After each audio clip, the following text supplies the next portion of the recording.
Hi, I'm Michelle. And I'm Bill. We are the Bling team, selling beaded and stainless steel chain jewelry, highlighting and fitness and women's competition pieces. I can even custom just for you. Check us out at BrentsBling.com.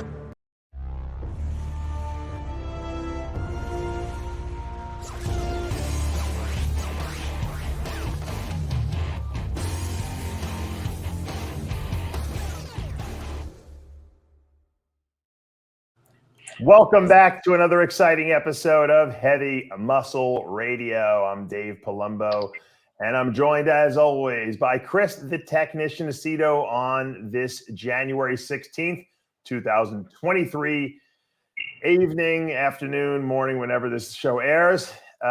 Chris, we are getting more and more excitement out of the Arnold Classic crew over there. You know, we the last 2 weeks we reported we lost two competitors, right? That dropped out, Blessing Awadibu and Charles Griffin. This year, or this week, I should say, we retained two new people, or we gained two new people, and there was a reason for that. And I blame you, Chris, or I give you credit, whatever you want to say. You've been bitching and complaining that the Arnold Classic people have not raised the prize money to levels that would be, you know, I guess, equal with the Olympia, and then there's not enough money to be made. Well, they must have heard you, because they raised the prize money, $300,000 for first place. Yeah, no, I think for 5 years I've been complaining that the prize money's been terrible. I've been saying, like, you know, the exact example I've been using is 1995. Mike Francois won $100,000, and he bought a house. Mike, sorry, I got to give you the selling price, but it was 100, and he took the 100 and he put it down as a down payment for $174,000 house. Wow. And that $174,000 house was like over the top, and it's probably like 9, you know, a 141. So, you know, if you factor in like what 100 really did in 1995 versus today, which I think the prize money just recently was 100, 110, whatever it was for the Arnold. But for these guys Arnold, to increase it to 300 is, I mean, it's making a huge statement. It's supporting the sport. It's really, you know, stepping it up, because, you know, I mean, Jake has obviously stepped it up big time with not only providing $400,000, but, you know, he's shelling out money left, right, center, top, bottom with all these divisions and, you know, the giant weekend. So for them to be able to increase the prize money to 300, it makes people like, you know, Andrew Jack added to the show, and Nick Walker, you know, and I heard if they go to 400, Dexter's making a comeback. So, I mean, it's isn't it nice though to, like, you know, as a professional bodybuilder, to be able to say, like, you know, I won X amount of dollars at the Olympia, then I came over to this show at the Arnold a few weeks later, and I won X amount, you know, I'm good for the year. You know, it makes the sport feel professional, because, you know, we criticize all these pro cards that are given out, which is true. You know, it's open to criticism that there's too many, but, you know, it's fine to give out 1,000 a year, so long as you have a viable professional circuit where people can come into the shows and go home and get a real check that, in first place, is going to be life-changing. You know, $300,000, you know, for one person, for, you know, winning the show, for many people, is going to be life-changing. Chris, you're reiterating everything I said when I did a show with John Romano on our new show Rips and Rants on Friday. I said these guys have got to be out of their freaking minds not to do the show. I got news to you. They were giving $200,000 for first place before they upped it to 300. I think giving up $200,000 is nuts, because, I mean, that pays your bills for, like, even if you had to give away half of it in taxes, but you won't have to. You probably have to pay 30% of that taxes, 35%. You still have enough money to last you probably for 2 years if you couldn't make another cent. You know, or you could, like, do what Mike did. You could buy a house for yourself, buy real estate, you know, invest in something. It's nuts to turn away that money, especially since the show was so close to the Olympia. I don't know what these guys were thinking. I mean, I guess the extra money was enough of an incentive for people like Nick Walker to say, I must be out of my mind not doing this show. Yeah. I'm in my 20s. What am I doing? How can I turn down this money? This money could be, because you know what the truth is, Chris? Tomorrow could be your last day in bodybuilding. You just don't know. You could have a life-threatening injury in the gym. You can get hit by a car. Anything can happen, and you might never be able to make another penny from bodybuilding, okay? So it's nice if you have the opportunity to make an enormous amount of money to take advantage of it, you know? I get a question for you, Jay. Oh, I gave the answer away. Go ahead. Jay. Go ahead. Now, since I gave the answer away, the Freudian slip, you ask me. What do you think Jay would say? Yeah, Jay would do it. Yeah, if Jay won the Olympia in, let's say, 2006, which he did, his first Olympia win, and 8 weeks later was the Arnold for serious money, do you think he'd bypass it or do it? You would know better than I would. I think if he wasn't Olympian, he'd do it. He would do it. Yeah, you think so? He would do it because you know, because there's a big difference. Yeah, Jay doesn't really need the money though, but maybe maybe that much money he would have done it for. Yeah, probably. You know what? Everyone says this. You know, people do it, like who I know who are like crazy real estate people. They're like, I don't need another hotel. I'm doing nothing more. I bought my last, property, the last investment. And then I find out I thought you did your last investment. They said the money was too good to pass up. Right. To not pass up. I had to go in as a partner with this guy. Yeah. So the meaning in bodybuilding, the money beckons you when it's real money like this. It's tremendous that they've stepped it up. Yeah. And unfortunately, it makes like the small shows look like, really small. 10 grand, $8,000 for first prize, which has been the other part of the criticism, because by the time you fly, you and your girlfriend, or you and your training partner, or you and your coach, or you and your girlfriend and coach, from point A to point B, pay for hotel rooms and food, you spent $7,000. Absolutely. The idea that someone would even pass up that kind of, I use this analogy in my, when I was talking to John too. You remember when Phil Heath had that Muscle Tech contract that he gave up to start his own supplement company because he had an investor? Yeah, I guess. you can sift through these RX muscle shows, and I told him, I said it was a cataclysmic mistake. But go ahead. Huge mistake, because he was guaranteed, whatever they were paying him, $500,000. I don't know. I think $700,000. I don't even. It was a lot of money. Okay, Five. You don't turn that away for doing. He had no risk involved whatsoever for that. They had all the risk. He had no risk. All he had to do was show up to his appearances and compete, which he was doing anyway. So there was no risk involved. To start your own company while you're in the midst of competing at the highest level of bodybuilding and give up all that money that was just being thrown into your bank account essentially was crazy on his part. It was essentially more than doubling his Olympia purse, So I don't know why he did that. I'm sure he regrets it now, but it's the same thing. When Arnold throws that kind of money out there, and you got a guy like who could legitimately win the Arnold, like Nick Walker, Derek Lunsford. I don't know why Derek didn't decide to do it also.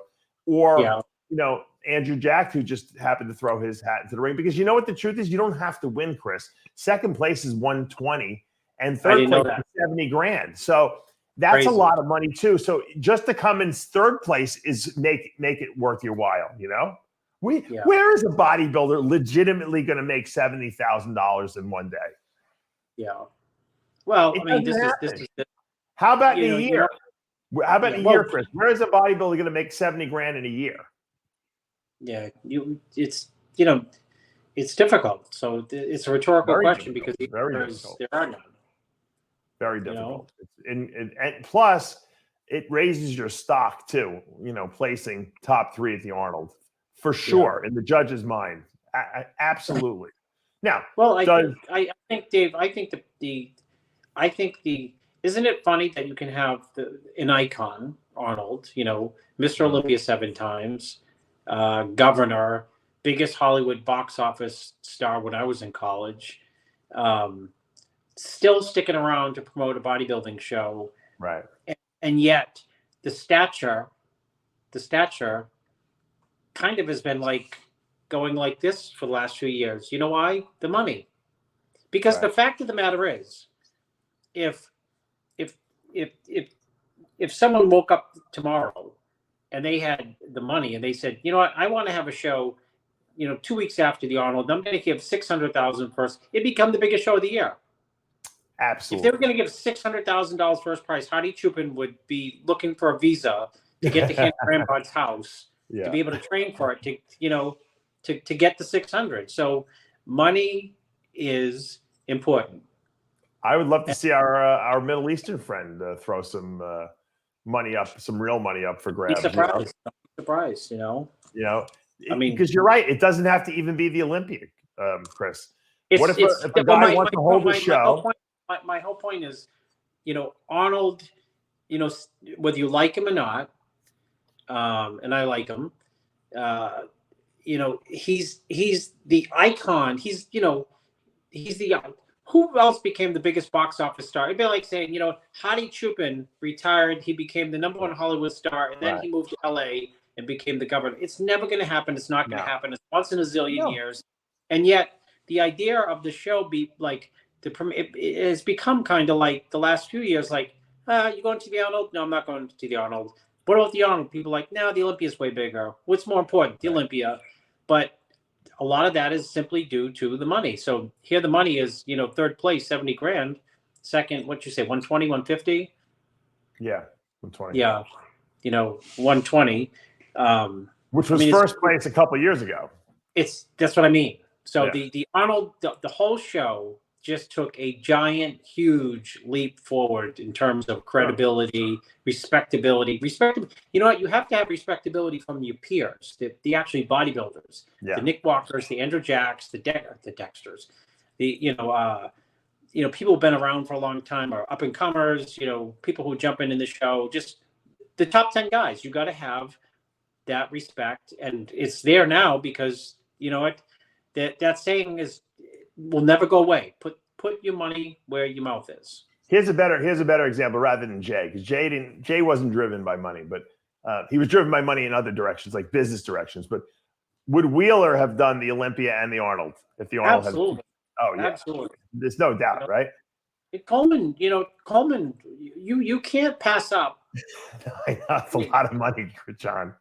I mean, John, Chris. See, you called me Jay, I called you John. I know. Yeah, it's I know. You can't listen, Jay. You can't pass up that type of money. So it's great. It's really at the end of the day, it redeems. Because I was picking on the Arnold for the money, but I was picking on it I was getting to the point of well, they don't really care about bodybuilding because when you care, I'll say this. I have people who sweep for me. Sweep. It's a little old guy. Sweeps. That's it. Sweeps always. I overpay him because the work that he does is great. And yes, I know I can pay him minimum wage, whatever, the state minimum wage is. But I choose to pay him more because he does such a great job, and it's important. And I respect him because because he works hard all the time. So, when you respect someone, when you respect bodybuilders and you're in the position to pay them, you pay them. So it's redeemed everything that, quasi negative that I've said about, the Arnold show. Of course, Arnold still has to deal with Aaron, criticizing his patriotism.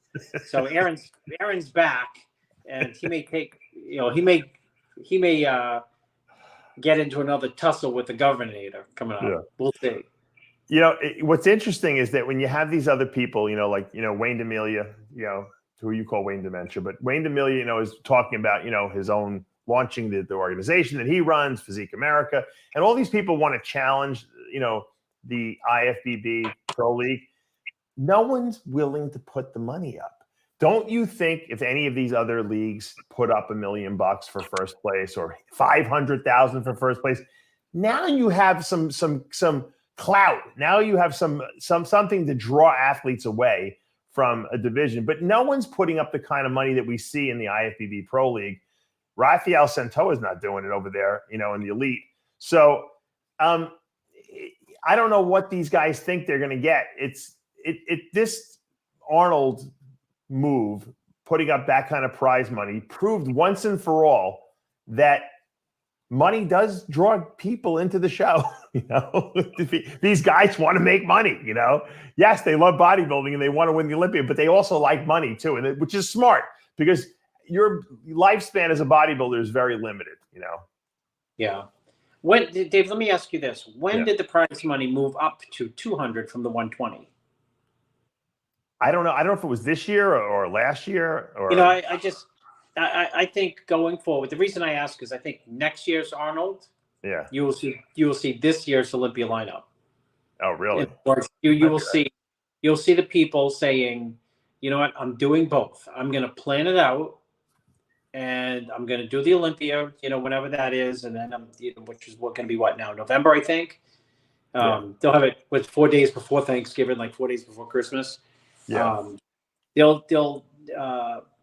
People will plan it out and structure whatever their training and their diet, to do the Olympia, and follow it up with the Arnold because, there's going to be a lot of people who are going to say, but the Arnold's invitational. That's right. Well, that's the point with the Arnold, right? You can't qualify. They'll get the top guys. They want to invite the top guys. They'll definitely get the top guys. They'll definitely get the top guys. Obviously, entering into the show at the last minute now, we have Nick Walker, we have Andrew Jack, but we have Andrew Jack. I have a special guest for you. I didn't tell you about it, but we have Andrew Jack's trainer here, George Farah, coming on to give us a little bit of insight into why Andrew's entering the show and what we could expect and why he's going to look better for this show. All right, let me bring him in. Guru. This message is for Chris Aceto. I am not speaking to you, Palumbo. You are nothing to me. I only speak to other gurus in the sports. So everyone be quiet immediately. I need to speak.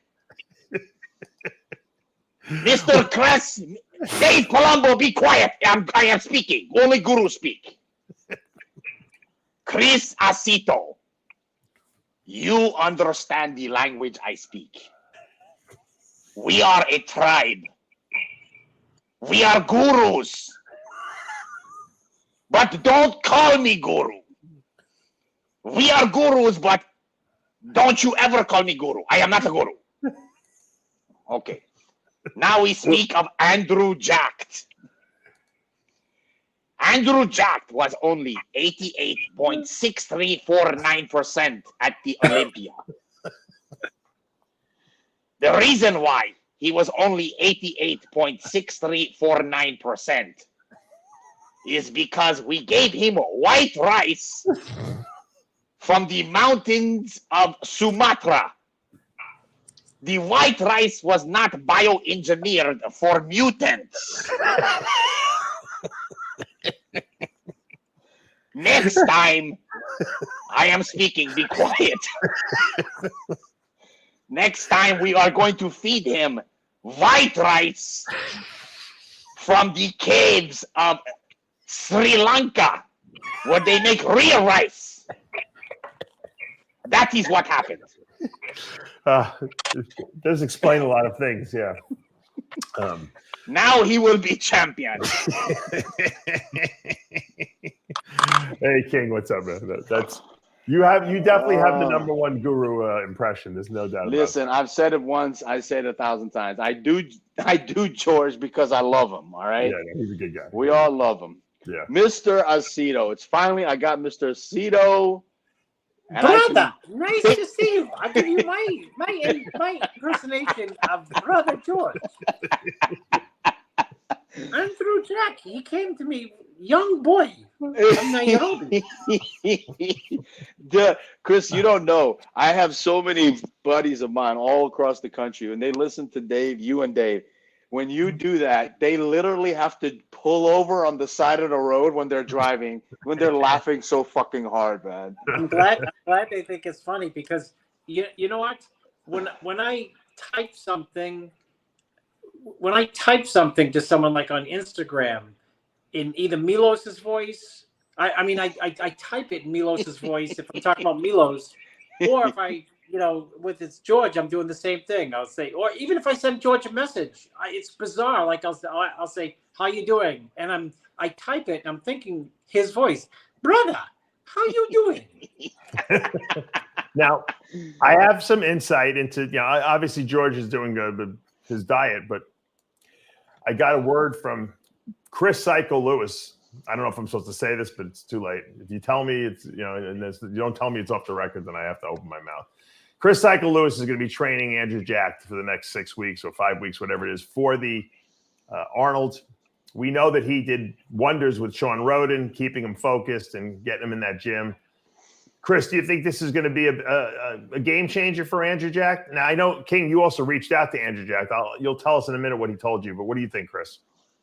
I think it's a game changer because, what's interesting about is I remember seeing a picture of Andrew Jack, like, I think he was in the Flex Lewis's gym. It was before he had competed in one of the shows that he won.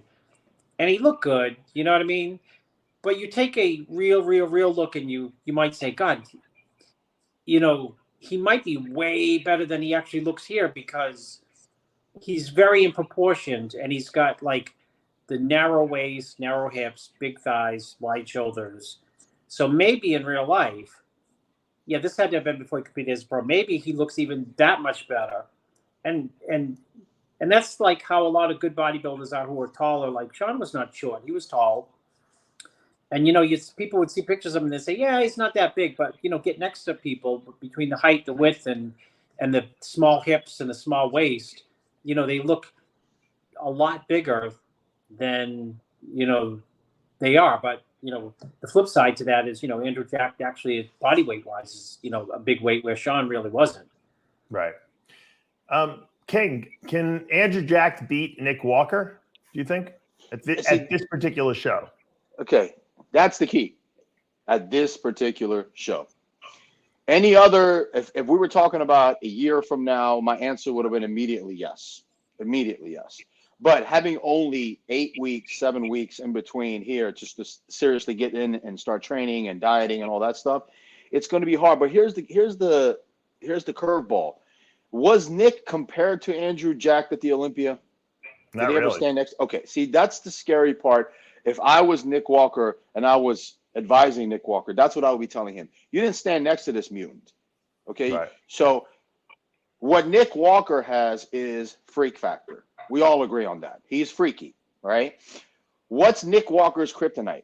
Someone who's shapely and freaky. That's Right. exactly what Andrew is. Can Andrew is a shapely, freaky dude. King, I think that's a perfect analysis because, at the Olympia, Nick was compared with, of course, Derek and Hardy and, a group of like 5.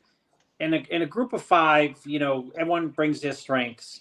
And I was really impressed, of course, with the top 3, Hardy, Derek, and Nick.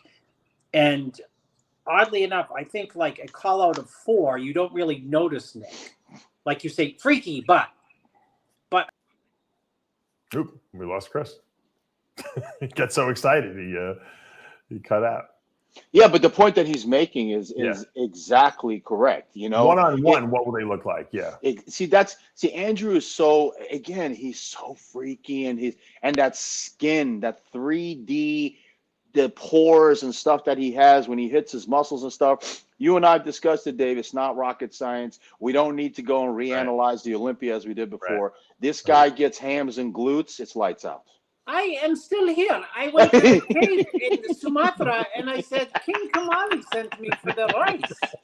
The white rice from Sumatra. That's what going to do. Do the eyes. You do George's eyes really well, too. George Farah already came and got all the white rice. Finish what you're saying. So I was saying. Yeah, finish what you're saying, bro. So I think that Nick one-on-one was more dangerous to like Hardy or more dangerous to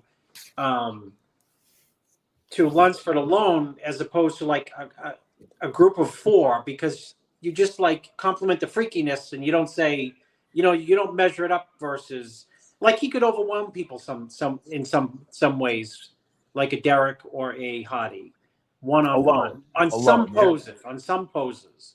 Well, the back double bicep is really deadly because he's so lean and ripped, and glutes and hamstrings and lower back striations. Andrew didn't have that at the Arnold. He didn't have it at any of the shows that we saw. He had the beginnings of it. That's why, Dave.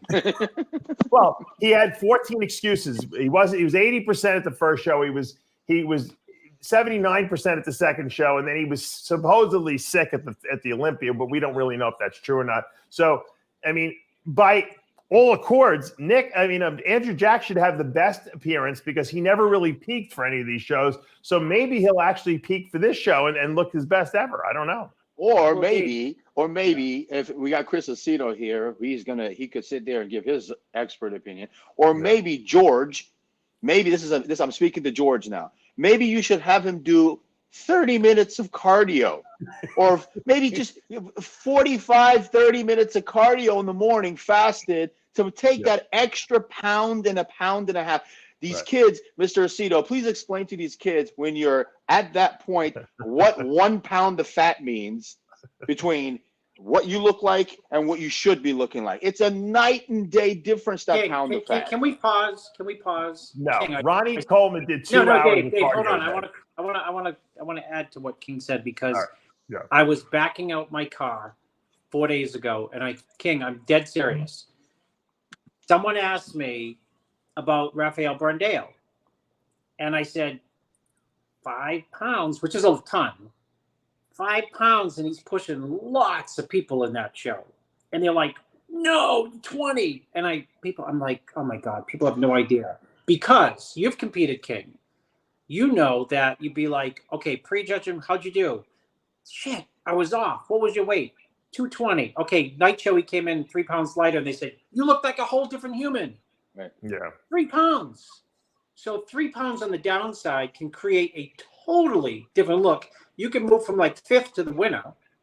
And on the upside, adding mass, 3 or 4 pounds when everything's peeled completely, to the bone, makes a monumental difference. So you're right, a pound. You asked me to explain to like people listening what a pound, 2 pounds, 3 pounds, in some people can make all the difference. And we see that all the time between prejudging and finals, it was 247 and I came in the night show at 244, 3 pounds down, and people like, oh, well, if you come in like this, you would have been right there. Andrew Jack looks like the kind of person who needs to do cardio. Yes. To get that dry, grainy look.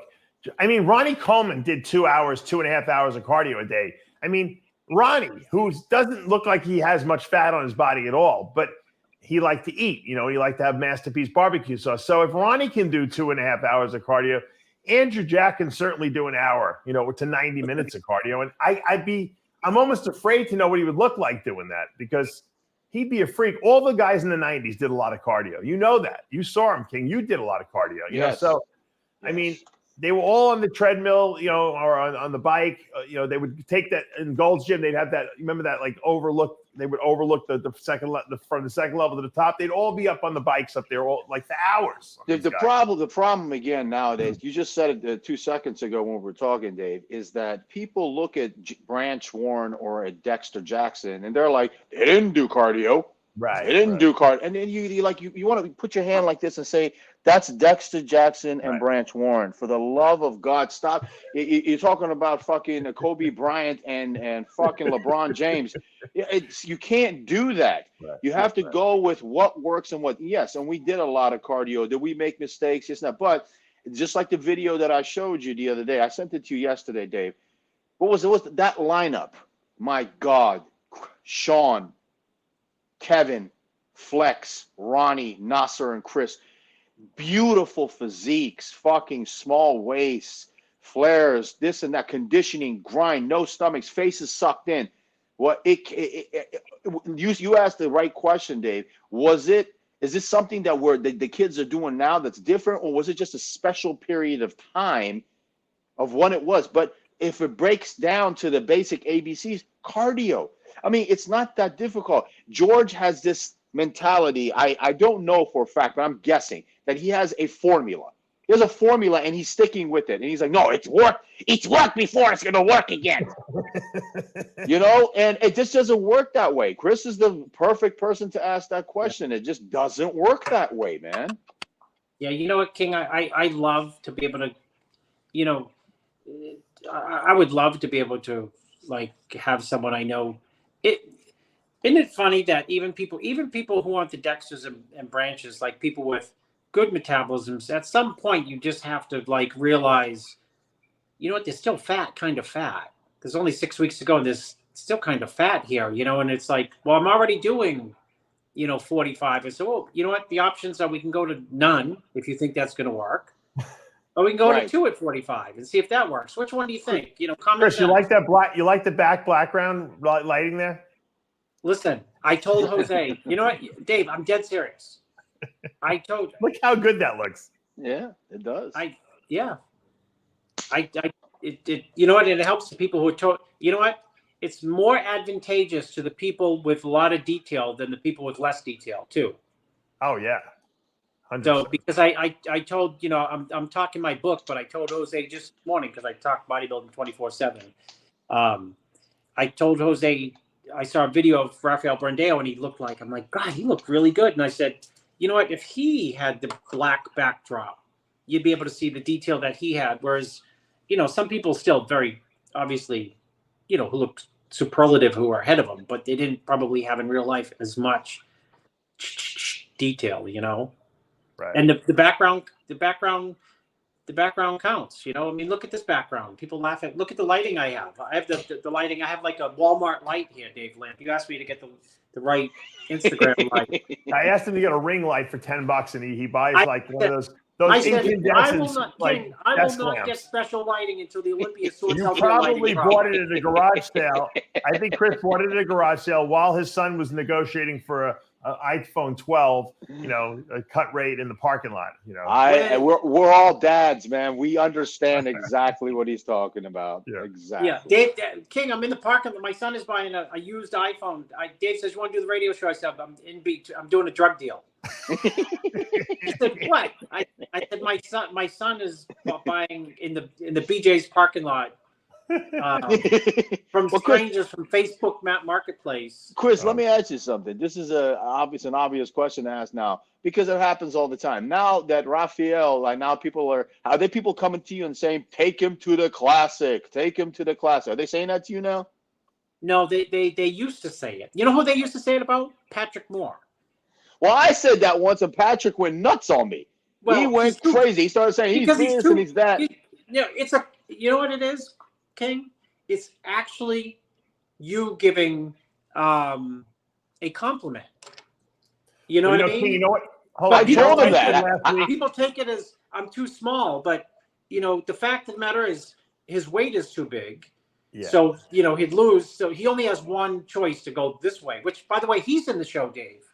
Oh, I didn't even know that. He entered. Yeah. He entered too. Patrick Moore. He's in the show. Yes, he is. I saw that. That's good. How come the Arnold people didn't put a big post on him up on their site? I think it was like the last 24 hours. King would know. Yeah, I just saw it. Chris? No, I'm sending. I was just sending King an email to see if he can get to Sri Lanka to get the rice and the Sumatra. That's the secret. Is Patrick in shape though? Because he wasn't planning on doing the Arnold. You know, I don't know. I don't know. He's never like way out of shape. And, you know, for some people, we all know this. You know, I just told someone this the other day. I said, sometimes, you know, if you're in decent shape, an almost crash diet is like that workout where you go to the gym and they say, I got to do biceps. They say, we close in 15 minutes. And like 15 minutes. And you go in there and you're saying, that was the best bicep workout in the last 10 years. You know, I mentioned last week on the show, as we were just hypothesizing, I don't know if King saw the show or not. I said, what if they raised the weight limit in classic by 10 pounds in every class?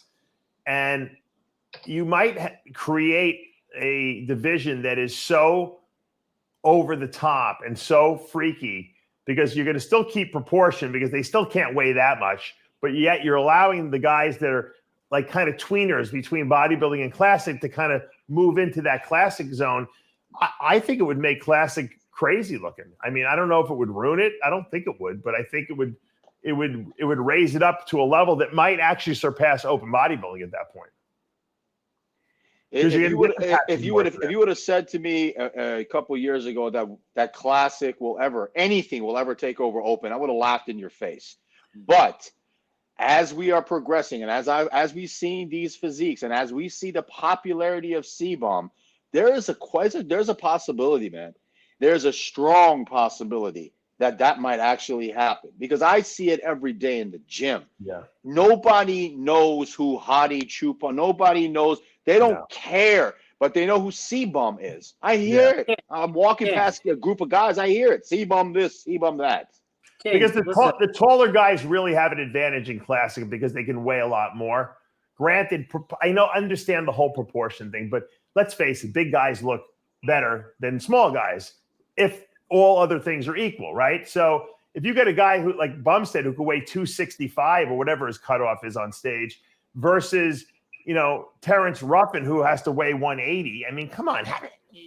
There's no way. But Dave, Chris, Bumstead is he is stuck in this realm. Yeah, in my opinion, he can't go to the open. He doesn't have the arms and wheels. I didn't ask him. I didn't say he should have the open, but I'm just saying, look at a Ramon Dino, for instance. Yes. Dave, let me back up. You can't beat Ramon Dino. If the guy puts on another 10, how much weight does he have to go in that division, Chris? How much can he gain? Absolutely zero. Okay. But if imagine him 10 pounds heavier, he beat Bumstead. King, on two couple things. On this show, years ago, I said classic is going to overtake open. And people just like, you asshole, how dare you? You're a heretic.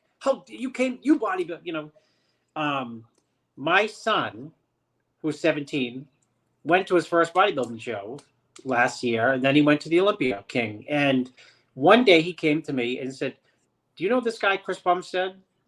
All the high school kids follow him. Yeah. And you know me. I mean, Dave, you know me. I said, Chris, do they follow Bumstead or do they follow classic physique? I don't know. That's the question. I don't know. He might just be like a Rich Piana of he might be. So, but I said, I told my son, I said, Frida, I think I got somebody in the pipeline who can beat him. Ramon hadn't even competed yet. So, right. But going back to what, super freaks versus classic. I don't know about you guys, but people my age, I hate this. That's, I think, the first time I've ever said that, Dave. People my age, we followed Muhammad Ali, Joe Frazier, Ernie Shavers, heavyweight, and we thought boxing had to be heavyweight. And then Prince Hamid from England, at 115 pounds, showman, or Roy Jones Jr. Or Roy Jones Jr. or Marvin Hagler or Tommy Hearns. All these guys came at like 160 with speed, meaning different type of boxing. And all the eyeballs went on to the lower classes. And that's, to some degree, I think, where it's starting to move heavily to with the classic versus open. The open is still the heavyweight championship of the world. But there's a lot of people gravitating, their eyeballs towards classic bodybuilding. Yeah. And lastly, interestingly, Dave, lastly, I just want to make a comment and see what my son asked me this week. Same thing. How much weight does Ramon have to gain? I said, look, zero. He said, well, how can he improve? I said, well, Sean Ray improved. This guy bodybuilder, Sean Ray, never gained any weight and he improved. So maybe he can improve. But he said, why can't they just judge a classic physique and throw the weight out and the height out and just say, right. Because then it gets, then it gets out of control because they can't. That's what I told him. Can't control themselves just as much as the bodybuilders can. Yeah, that's what I told him. But I'm just saying, I said 10 pounds arbitrarily. You could make it 5 pounds. I just think that if you inch it up, but you keep, like your son said, judge the physiques as classic, eventually they'll get to the point where Arnold wants it to be, which is a classic looking physique with a lot of mass on it, in the right places, because that's the only thing that will be rewarded. And you'll weed out all the guys that don't have that. And then you keep the open class for the guys who don't need perfect symmetry. And I think that's the way to go. What do you think about Bumstead's torn bicep he talked about? A lot of people were pointing it out that it looked like I thought he tore his bicep 2 years ago. Me too. I don't know. I didn't know this was a new thing, but he evidently is talking about it and showing MRI images and stuff like that. Does it surprise you? No, I think he previously tore. I didn't watch the video. Did any of you guys watch it? I've watched him train. I haven't watched the video that he explains about the bicep. But when you train heavy, I don't care who you are. You're gonna injure yourself. I don't care who you are. Yeah, that comes with heavy training. I interviewed him. I think it was 2 or 3 years ago, and I asked him about the bicep because someone had pointed it out, and he's like, "I don't know. That's the way my biceps always looked." So I mean, unless he had another injury to it, while preparing, that's what it seems like he's saying here, But let's see what he says.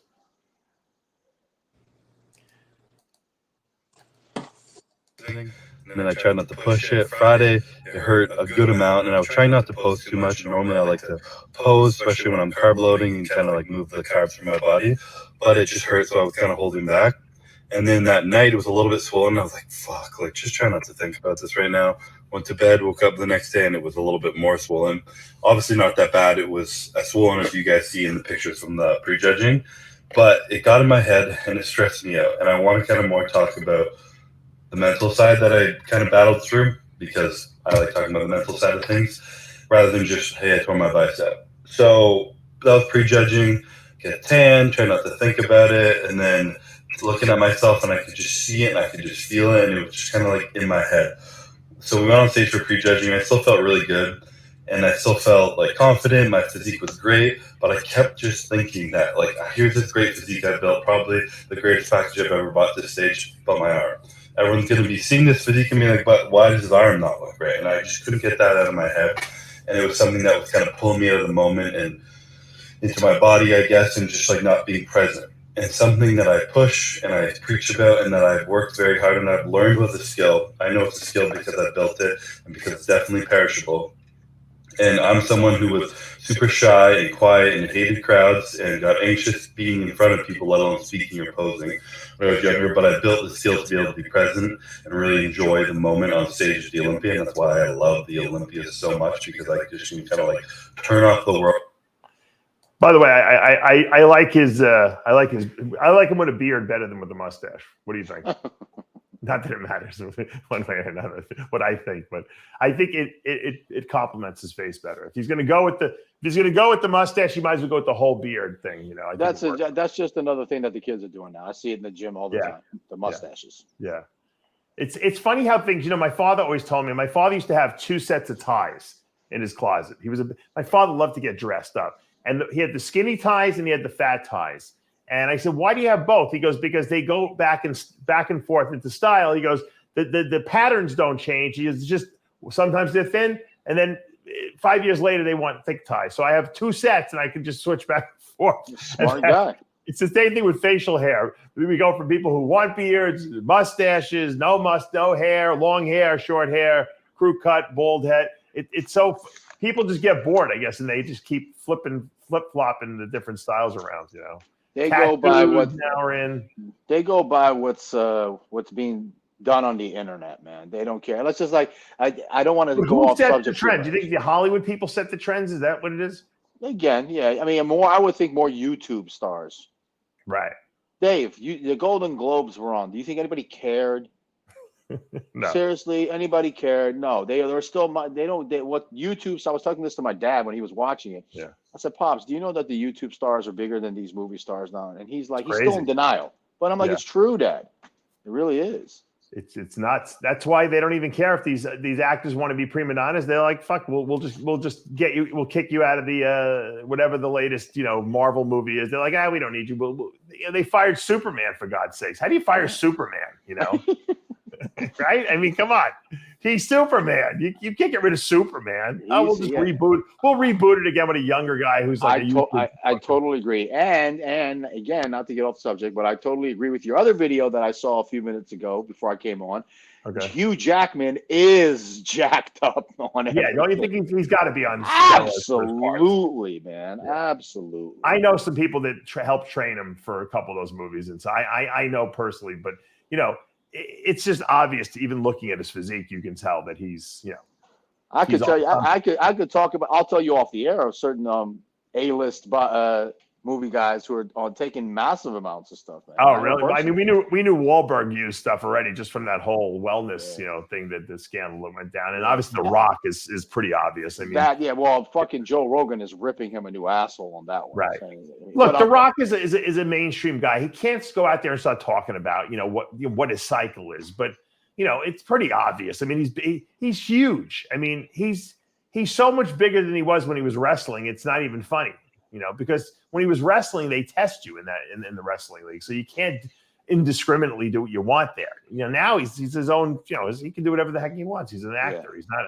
He's not competing in sports. Again, if done correctly, aka Sylvester Stallone, if done correctly, it is a perfect way to live. Man. Absolutely. By the way, have you watched that show, The Tulsa King? The Tulsa King? No, I didn't see that. Oh, it's Stallone plays like a mafia guy. Oh yeah, I heard about that. Yeah, it's really, it's a little corny, but I really like it. First of all, I love Stallone, anything he does, but he's pretty good in it, and it's a good story. It reminds me, and I think it's by the same guys who did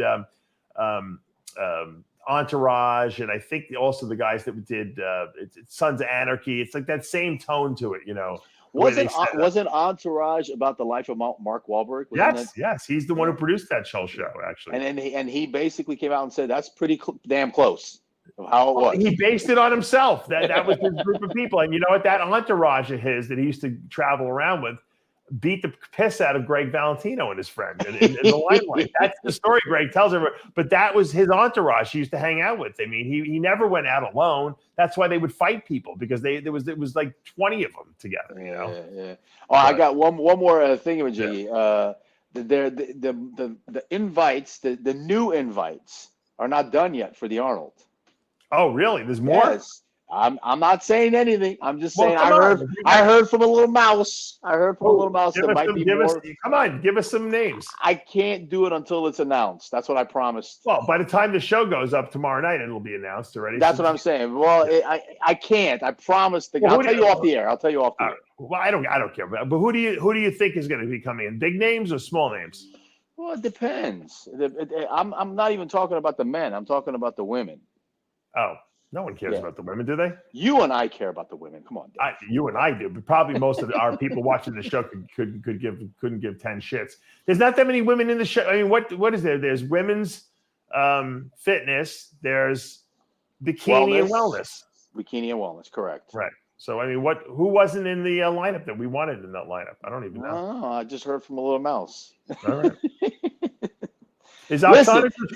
I'll tell you off the air, but I'm telling you right now that and I know that this show was going down the toilet in Arnold without us knowing any facts. I'm just speculating. He probably he made a couple of phone calls and reamed a couple of fucking people out. It had to be 6 people in the Arnold Classic. Here's the problem. The problem was it was too close to the Olympia, and why they put the Olympia so late into the year, I have no idea. Because you know what? Vegas is very cold in December, unless they got a better rate. They held it around Christmas time, for God's sakes. So that really screwed Arnold in a sense, because it was too close, but yet not close enough. In other words, if it would have been a month out, everyone would have done both. But it was just enough time for people to say, I need a rest. I can't. Why change something that was working? September, March. It was perfect. Yeah. Yes. I love it. I don't know what. Either you put them right next to each other or you separate them. Yeah, you can't like tease people too close. Yeah, but it was our thing. Remember, Dave? We had the Olympia in September and we had the Arnold in March. I mean, it was our thing. We used to plan our trips and vacations around that time. Most people can't travel more than every 6 months too, so that it was better that way. I agree. Hopefully, they're inching it closer to September again, because this year it's going to be beginning of November. and maybe the following year they'll go to October. You can't move it all at once because it's too drastic of a change. But if they can inch it back maybe a month every year until they get back to September, I think that's the right time to hold it, really. Yeah. I agree, 100%. What's going on with Chris? He keeps popping in and popping out and popping in and popping. His kids are using too much Wi-Fi. He's in his house. He has no excuse. He's not in Miami. He's the most technologically challenged person I've ever met. Chris Aceto is the poorest, richest guy I know on this planet, man. Yeah. He really is, man. That's why he has more money than all of us, because he doesn't. I'm going to take Chris. And this has been requested by so many of my friends. I'm going to take Chris, and we're going to Versace, and I'm going to buy him fucking clothes, man. That's it. We're going to get him designer. Aren't you a tailor? Aren't you a guru? Aren't you a tailor? I thought you were like a world-class Armani tailor, He's part of the tribe. Chris, what's going on over there with that phone of yours? I don't know. I bought. Can you ask your son to borrow his new iPhone 12? I bought my phone, Dave, from Verizon. I didn't buy it in the parking lot of Best Buy from people I wouldn't even rent to myself. You have so much trouble with connections. I don't know what. I wanted to add what King said is, I know. Dave, I'm not twisting shit. This is good as it's gonna get. The Olympia really should move back to September. We just said that. Yeah, we were just saying that. Of course you did. Isn't that funny? Yeah, because if you want to have, you got to have that period of time between for people recharge. Let me throw another little scenario at you guys. Why don't we have someone else in this world someplace? We know there are, and Chris and I know people who qualify for this. People who have a lot of money, okay, in other countries, Middle East, okay, who hold a show and give away $500,000 to first place. Why? We should not just have major shows in the United States. There should be a European, Middle East, whatever, Asian. There should be a show where they're giving away a ridiculous amount of money, where you're going to get top-level guys going into the show. I don't understand why. Are they preventing that from happening, or is someone just hasn't really thought about it? Because the Middle East, it's like the government would almost put the money up for it. It's like the national sport there, national pastime. Why don't we see these shows in the Middle East that with big prize money? It's bodybuilding. Yeah, but it's bodybuilding in the Middle East is football, basically. It's no, it's not. It is a popular thing, Dave, but it's not football. I saw a breakdown the other day, and it was it was sad, but at the same time it was hilarious to see how much Ronaldo was making with the Saudi now. He's making $8,000 a minute or something ridiculous like that. I swear to God, the guy did the breakdown of what he's going to be making in 2023. Right. It came down to something like $8,000 a minute. Wow. Yeah, and you're talking $500,000. Woohoo! $500,000. That's Ronaldo's money that he uses to wipe his ass every day and fucking throw in the toilet. Back in the day, from what I understand, Joe Weider wouldn't allow anyone to give away more money than the Olympia. I heard the same thing. But Joe Weider's not around anymore. And I know Jim Mannion wants more money for the athletes, the better. So he's not going to prevent that from happening. So why aren't we seeing that? Because literally overnight, I know The Rock was supposed to come out with a show, which I knew never would happen because he's too involved in Hollywood. I knew they would never come off. Chris, why is no one putting out a super show with big, huge, crazy prize money? Because they can put up big, crazy, huge money for Formula One and get a better return and take the loss there. But the bodybuilding, but people who hold bodybuilding shows are bodybuilding fans. They're not businessmen most of the time. They're bodybuilding people, right? I know, but if you're going to just waste money, you can go buy a yacht. Yeah, but when you have everything you possibly could buy, then you want to get something. You want to have some. Look what they did in Qatar with the World Cup. Yeah, but the World Cup, there was a long-term impact and return. People are going to be talking about it for years and years to come. And the next World Cup is in the U.S. and it's going to be a flop compared to what they had in Qatar. In terms of like the stadiums, the hospitality, the freebies for the fans. You know what I mean? Things that we can't do here. Right. The fact that it's all within driving distance versus here, it's going to be like, okay, you're getting on the plane to go to New York. Yeah, we're going to go to Chicago. Exactly. So I think King hit the nail on the head is that, people can still love it, but it's still an outlier sport. We're still an outlier sport. Thank God we got Arnold as the, next guy, someone would say, what, people got to make 300 grand here, not, 20. I'm surprised Arnold can't leverage his connections and his Hollywood, stuff he's got, and even politically, his connections to get bigger sponsors. Because let's face it, Arnold shouldn't have to pay out of his pocket for this. It's not his responsibility. But I'm surprised he can't pick up big sponsors. I know that was the whole thing The Rock was supposed to do. The Rock was supposed to bring Under Armour on and all these other big names, and fell through. We lost the rest of it.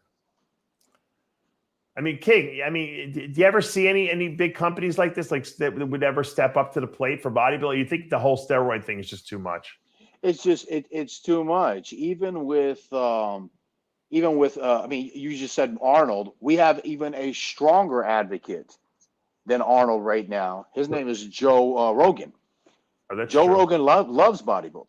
Right. Joe Rogan has had Ronnie on. Joe Rogan had Dorian. He talks about Dorian all the time. He was talking about Dorian again with David Portney. What was that? What's that Barstool guy? What's that guy's name? Dave Portney. Whatever. Yeah. The guy who does the pizza reviews and stuff. They had that guy on. Listen, it all comes down to dollars and cents. You agree with me on that, Mr. Palumbo? Yeah, but if the advertisers are there, then you can make it work, It's for some reason, it's that look, that freaky, outlandish, crazy blood. Like to Hollywood, Dave Bautista is too much. Right. He's like the peak of the peak. I mean, they don't want anything more than that. By the way, I know you're friends with him. Why did Dave Bautista leave the Guardians of the Galaxy? Why is he done with them?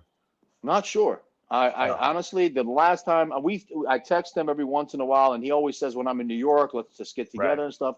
But I don't know. I honestly don't know. There's got to be a reason for that because Dave. But another thing is Dave doesn't make all the decisions himself. He's got a team, especially this one guy that's always with him.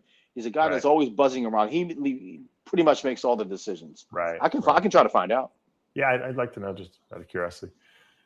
Chris, so in summation, because you obviously are having problems with your connection there, where do you see will this move by Arnold raising the prize money have any overall lasting implications for the rest of the industry? You think we're going to see more promoters finding a way to put up more money to get bigger names in their shows?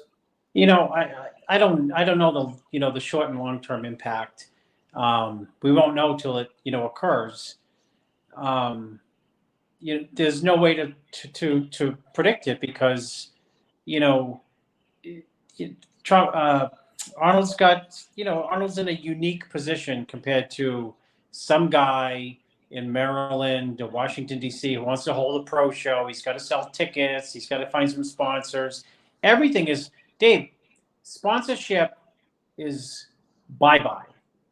I mean, the idea of, the days where you can hey, we're going to put on a pro show or a state level show and we're going to get so-and-so to sponsor for 15 grand, just an amateur show. Those days are completely gone, replaced by social media, freebies, ads that target, targeted ads by Google. So all those things have gone away. And,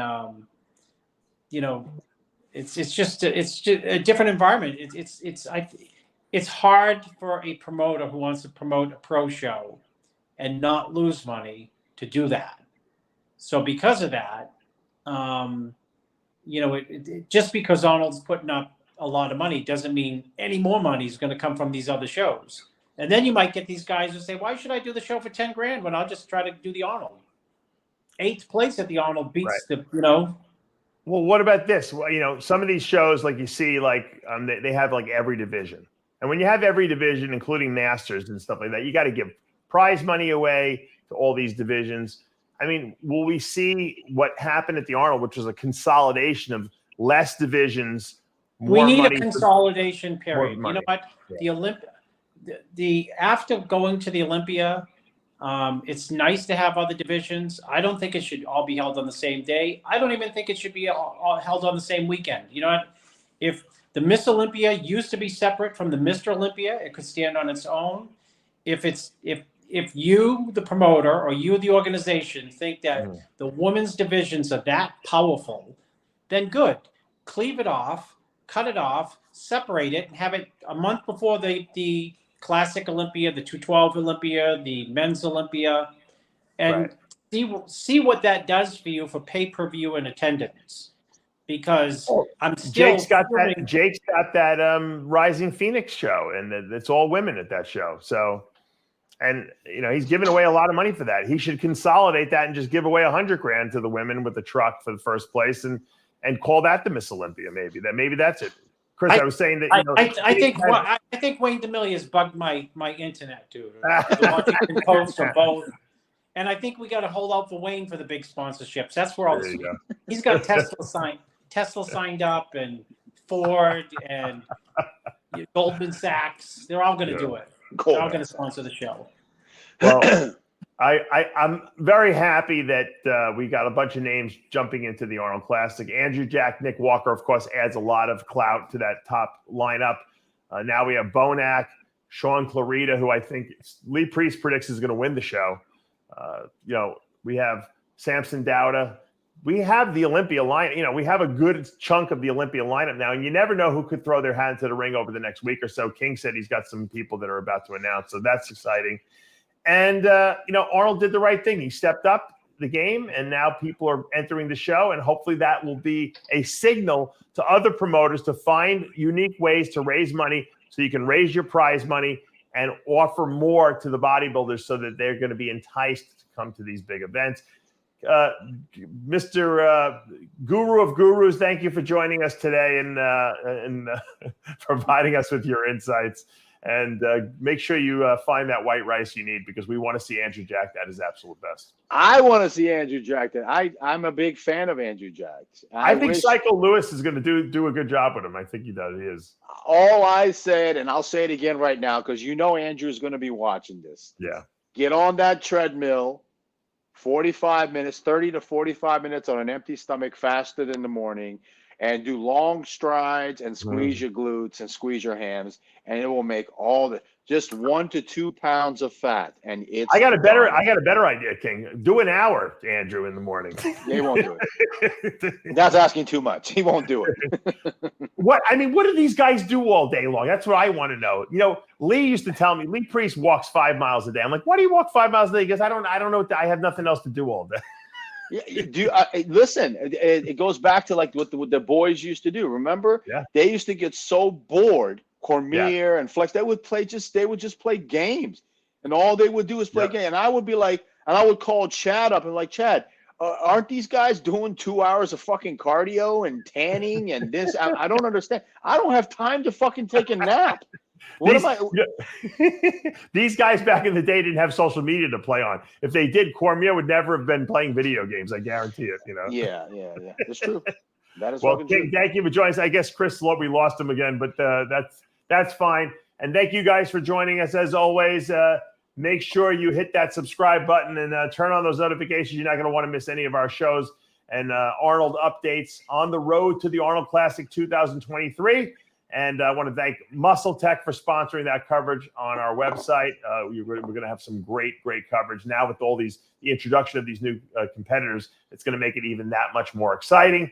And as we say every week here at Heavy Muscle Radio, with Heavy Muscle Radio, King, peace. The truth hurts. We'll see you next week.